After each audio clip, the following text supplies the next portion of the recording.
Hello everyone and welcome back to another video from Crazy Gamer. In this video, I'm going to show you how to change the name of your team on ESPN Fantasy Sports. So let's get started right away. First of all, open up the ESPN Fantasy Sports game on your device, and once you open it up, if you haven't logged into your account already, proceed forward with your email address and your password. Once you are logged in and taken into the homepage, if you wish to change the name of your current team, just tap on the My Team option. You will then be taken into your team menu. Tap on the info button alongside your team name, and then tap on the edit button at the top right corner. You will now be able to enter your desired team name as well as set an abbreviation. Just tap on the team name option and then enter whatever name you wish.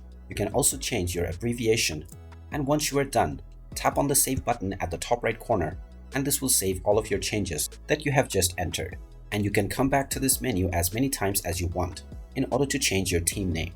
And there you have it. That is how easy it is to change your team name on the ESPN Fantasy Sports game. If you find this video helpful, make sure you hit that like button and subscribe to our channel if you haven't done so already. Also ring that notification bell to never miss another update from us. Thank you for watching, and I will see you again in the next video.